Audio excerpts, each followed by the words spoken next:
فاتت على البيوت وحذرت الناس، وصريخ الناس عم نسمع وما في حدا يساعد.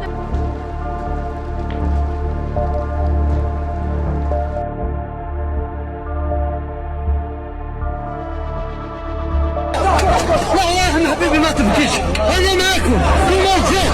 حبيبي روح ما تبكيش خويا.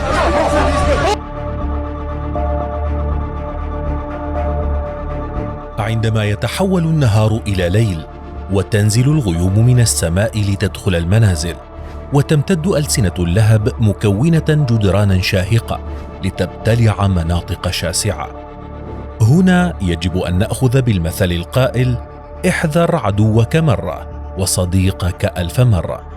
فلطالما كانت النار من أقدم أصدقاء الإنسان، ومن خلالها انتقل الإنسان القديم إلى مرحلة جديدة، لكنها أيضا تعتبر الأكثر فتكا به. فهنا الجزائر، وهنا تونس، واليونان، وتركيا، وأمريكا. اشتعل العالم كله مؤخرا، حتى وصل دخان حرائق الغابات إلى القطب الشمالي لأول مرة في التاريخ. أما لو تساءلت عن كيفية بداية الحرائق، فإن الأمر لا يحتاج إلا لثوان معدودة.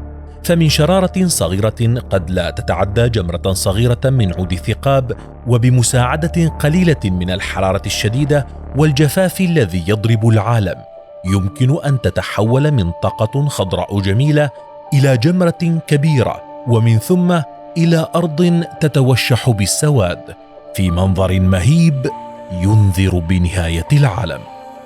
فكيف تبدأ الحرائق؟ وكيف تتم السيطرة عليها؟ ولماذا يرى العلماء أن الحرائق مفيدة للغابات؟ مثلث النار. تصل نسبة اندلاع الحرائق بفعل البشر إلى 90%، بينما تشتعل النيران من تلقاء نفسها من 10 إلى 15%. وبمجرد أن تبدأ النار سرعان ما تنتشر بسرعة قد تصل إلى 23 كيلومترا في الساعة. ولكن كيف تشتعل النيران لوحدها؟ في الكوكب الذي نعيش فيه لكل شيء درجة محددة لتشتعل النيران فيه. تعرف هذه المرحلة باسم النقطة الوميض. تصل الأشجار إلى هذه النقطة بالتحديد عند 300 درجة مئوية، فعندما يتم تسخين الأخشاب إلى هذه الدرجة تبدأ بإطلاق غازات هيدروكربونية تختلط بالأكسجين الموجود في الهواء لتحترق. وبسبب تراكم المواد الميتة مثل الأوراق والأغصان يمكن أن تولد حرارة كافية في بعض الحالات للاحتراق تلقائيا وإشعال المنطقة المحيطة.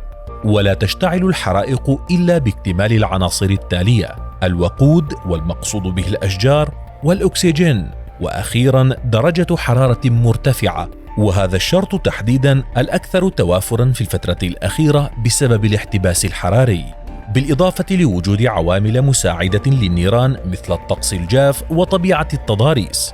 فالحرائق تنتقل صعودا بسرعة أكبر من المنحدرات، ويمكن أن تساهم الأحوال الجوية بشكل مباشر في حدوث حرائق الغابات من خلال الصواعق، لأن البرق يضرب الأرض أكثر من 100,000 مرة في اليوم، ويمكن أن تتسبب نسبة 10 إلى 20% من هذه الصواعق في نشوب حريق. ويبقى الإنسان أحد أهم وأخطر مسببات حرائق الغابات، حيث يتسبب البشر ب4 من كل 5 حرائق، ويحدث ذلك إما من خلال إلقاء أعقاب السجائر أو عدم التأكد من إخماد النار بعد انتهاء فترات التخييم. المهمة المستحيلة: مكافحة النيران. يتم تحديد قوة الحرائق ونوعها بناء على طبيعة الأعشاب المنتشرة وعلوها عن سطح الأرض ونسبة الرطوبة فيها. تقسم الحرائق إلى أنواع عديدة وتصنف نسبة إلى قوة تدميرها، وأكثر هذه الحرائق خطورة تسمى بالحرائق التاجية، التي من الممكن أن تعطل حركة الملاحة الجوية فوق المنطقة المنكوبة، وتليها الحرائق المتوسطة والسطحية.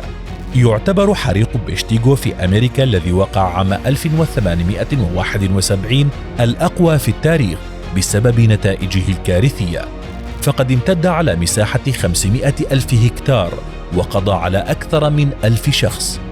في السنوات الأخيرة وتحديدا في عام 2017 كان حريق كاليفورنيا الأقوى في تاريخ الولاية، إذ دمر ما يقارب من 6000 مبنى وهجر حوالي 100,000 شخص، واجتاح مساحة تتخطى 85,000 هكتار. لإيقاف هذه الحرائق وغيرها يلجأ الخبراء إلى كسر أحد أضلاع المثلث المسؤول عن الحريق، سواء كان المادة المشتعلة أو الحرارة أو الأكسجين، وذلك من خلال اللجوء أولاً إلى التبريد، ويقصد به تبريد المكان المحترق حتى لا تمتد النيران بسرعة، ويتم ذلك برش المياه سواء كان عن طريق الخراطيم أو الخزانات المحمولة عبر الطائرات. الوسيلة الثانية هي الخنق، وتتم عبر تغطية الحريق بحاجز يمنع وصول أكسجين الهواء إليه.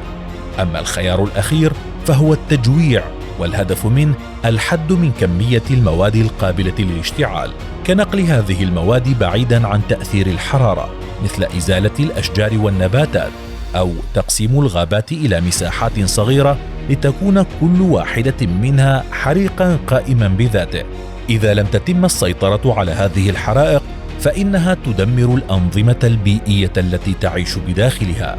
كما تعد الحرائق من العوامل الكبرى التي تساعد على الزحف الصحراوي للقارات، إلا أن العلماء يرون أن للحرائق فوائد في تشكيل غابات جديدة في مساحات جديدة، لأنها تساعد على التخلص من بعض الأشجار التي تحجب الضوء عن بقية النباتات. كما تقوم الحرائق بالقضاء على العديد من الحشرات التي تعيش متطفلة داخل جذوع الأشجار. بلغ عدد الحرائق عام 2019 أكثر من 49,000 حريق، مقابل 55,000 حريق في عام 2018. وما بين عامي 2000 و2017 وصل عدد الحرائق في العام الواحد إلى 72,000 حريق.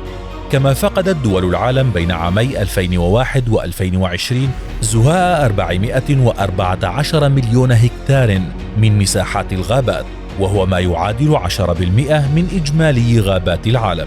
تشير التقارير إلى أن عام 2021 سيحطم أرقاماً قياسية في عدد الحرائق وحجمها، ويعتبر حريق بوتليغ في أمريكا أكبر حريق في العالم خلال هذا العام، فقد ابتلعت النيران 1000 فدان كل ساعة، أي ما يعادل ملعب كرة قدم في كل 5 ثوان. فهل ستستمر ألسنة اللهب في ابتلاع المزيد من المناطق؟ وهل ستؤثر هذه الحرائق وغيرها على نظام حياتنا المستقبلي؟ أخبرنا رأيك في التعليقات.